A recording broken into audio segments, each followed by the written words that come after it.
唔知大家對善惡有咩睇法？上集我哋講咗惡，今集我哋會探討下有咩因素人係會善良呢？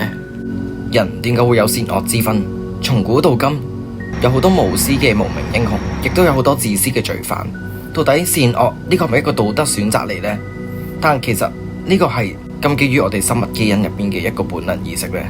惡可能係本身嘅環境壓力同埋原生嘅基因而造成嘅自私現象。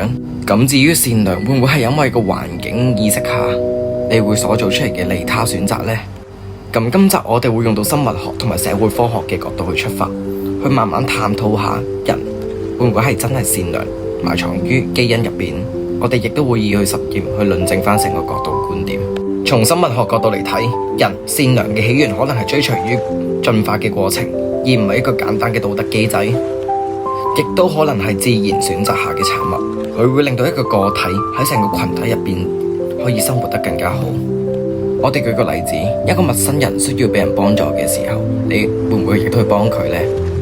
但換轉個角度，你幫助嗰個人係你嘅父母，係你嘅兄弟姊妹嚟嘅時候，你又會點樣去睇呢？而生物學上有個 terms 叫做親緣選擇，人往往都會傾向於幫助自己嘅親人，但係同時往往通過啲合作去維持與關係。就例如好似喺古時嘅人類，佢狩獵翻嚟，佢要帶翻去群族嗰度去分享佢哋嘅食物，希望佢將來有需要嘅時候，個群族可以幫到佢。研究亦顯示呢啲喺靈長類動物身上係發生得比較多。另外又喺群體選擇上邊，善良嘅群體係會比較突出，同埋有更好嘅基因，從而群體嘅競爭力會更加勝於一籌。善良可以話係幫人啦，例如你分享你嘅食物，喺一個狩獵嘅社會入邊，人類互相幫助，喺一個咁惡劣嘅環境之下，食物資源咁缺少嘅情況下，可以互相生存，而慢慢逐漸到變成我哋而家咁樣嘅人類。人類喺善良上嘅起源，亦都有好強大嘅實驗去支持。講個例子，例如雙胞胎研究。呢個雙胞胎研究係一個人類遺傳學上嘅核心方法，去驗證人類同善良有冇充實嘅證據。呢樣嘢可以透過遺傳學去衡量翻一個人佢嘅親社會行為同埋佢嘅利他主義嘅遺傳率有幾多。由美國心理學會做出嚟嘅研究顯示，測試嘅對象係雙胞胎幼兒，佢哋對同理心同埋親社會行為會由14個月到36個月嘅期間慢慢逐漸增大。喺實驗入邊，我哋會測試有同兩種心理，一就係認知同理心，第二就係感情同理心。例如認知同理心就係了解人哋點解會痛苦，而感情同理心就係試圖令佢為人哋嘅痛苦而感到難過同埋擔心。通常都涉及啲共鳴感喺度。研究亦顯示感情同理心嘅遺傳成分係高於認知同理心。同埋又喺1986年有個問卷研究顯示，科學家揾咗573對成年雙胞胎。雙胞胎入邊有一部分係同卵雙胞胎，亦有一部分係異卵雙胞胎。然之後俾份問卷佢哋，個問卷主要係 test 佢哋嘅利他主義、同理心、培養性同埋攻擊性行為。結果顯示咗同卵雙胞胎嘅相似度係遠遠高於異卵雙胞胎嘅相似度。舉個例子，喺利他主義上，同卵雙胞胎嘅相似度高達53%，而反而異卵雙胞胎嘅相似度只有25%。喺攻擊性上差異更大。同卵雙胞胎相似度有40%，反而異卵雙胞胎反而得4%。呢啲巨大嘅差異證明咗啲咩呢？就係基因喺背後扮演咗好關鍵嘅角色。基因遺傳顯示有50%，即係一半，你嘅基因係取決於你善良同埋容易暴躁嘅傾向。反而喺共同嘅家庭環境下，驚人哋係接近0%，即係無論你嘅家庭環境係點樣，父母嘅教養方式係點樣，對你成年後嘅特質基本上係0。再者個人獨特環境佔咗你50%，反而剩低嘅呢一半就係關於你嘅人生經驗係點樣，你交嘅係咩朋友，同埋係咩環境下成長。同埋對於善良而言部分可以從染色體入邊去解釋嘅。首先大家要知道咩叫催產素同埋催產素受體基因。想象一下，催產素就係一個荷爾蒙嘅鎖匙，佢負責嘅功能就係令我哋感受到信任、親密同埋想人有連結。而催產素受體就係我哋大腦中專門接收信號嘅鎖，佢亦都係我哋 DNA 染色體嘅一部分。如果兩者結合得好嘅話，就會形成一種好嘅回路喺度，腦回路。又例如啦，你做善事幫到人，會令到個人開心啲，自然腦入邊會分泌更多嘅催產素喺度，隨之而嚟嘅就提升咗更多嘅多巴胺，咁就形成咗一種腦部嘅獎勵機制。所以就鼓勵下大家做多啲善事啦。講到喺呢度，唔知大家有冇聽過一個遊戲叫做獨裁者遊戲呢？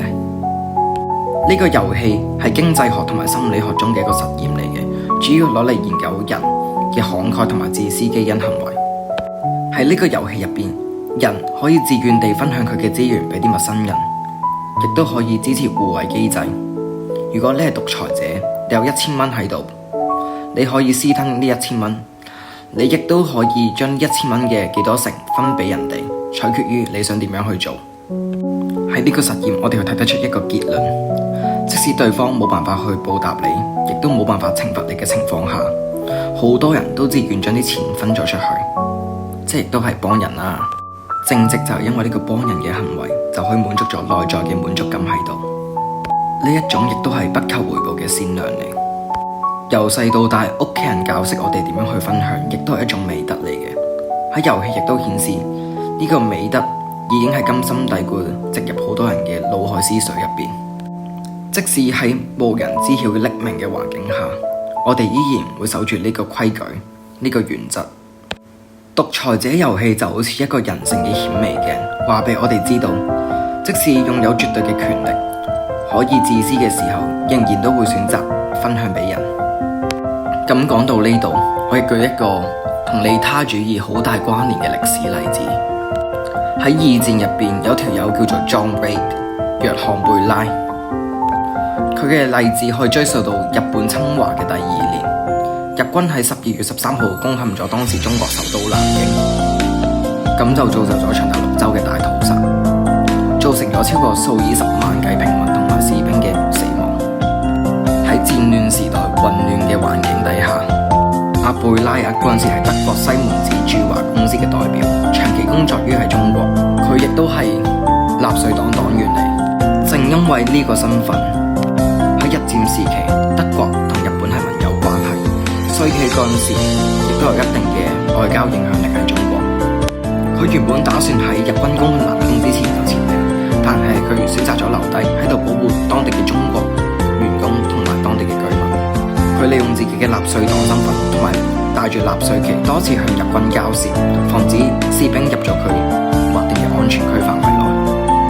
佢喺成個抗戰期間，total 保護咗超過20萬名中國平民免受殺害，同埋喺安全區入邊，佢會負責組織分派食物啦，提供最基本嘅醫療援助啦，等啲平民啊同埋啲婦女免受日軍嘅性侵啦同埋殺害。作為德國人，貝拉仍然堅持住中立，即使當時德日係同盟都好，佢仍然選擇站喺受害者嗰一邊。佢亦得罪唔少日軍，即使俾日軍攞住槍指住個頭，佢並沒有放棄佢嘅計劃。約翰貝拉無私嘅行動反映咗喺人類進化歷史中利他主義嘅性質。從進化生物學認為，利他行為通過群體選擇得以保留，同埋因為幫助於他人有機會增強群體中嘅生存機會。即使貝拉作為德國人，佢同中國難民並冇民族同埋血緣文化嘅聯繫，佢嘅行為仍然展現出一種廣義利他主義。即使對方非親非屬都會無私地幫助對方。社會學亦強調將善良嘅本質視為社會嘅粘合劑。善良嘅本質能夠促進群體嘅凝聚、信任同埋和諧。喺多元化嘅社會入邊，善良係對抗於孤立、偏見同埋衝突，培養社會嘅包容性喺度。總結嚟講，喺社會科學嘅角度同埋人類善良嘅本質嘅天生適應性嚟講，來源於進化需求，但都會受到文化、教育同埋環境嘅塑造。我覺得係維持社會運作嘅關鍵力量。雖然人類具備自私同埋攻擊性嘅一面，但係科學嘅證據顯示，人類本質上傾向於善良嘅理論，主要嚟自於進化生物學、心理學同埋神經科學等各種領域。呢一啲嘅理論挑戰咗傳統嘅觀點，例如霍布斯認為嘅人性本惡，強調人類嘅合作、義情同埋利他行為可能係天生嘅適應機制。不過點講都好啦，其實我自己個人睇返，人性善同埋惡係有兩睇咯，我都係佔50%。如果鍾意我哋個 channel，你可以 subscribe 同埋 like 我哋下一條片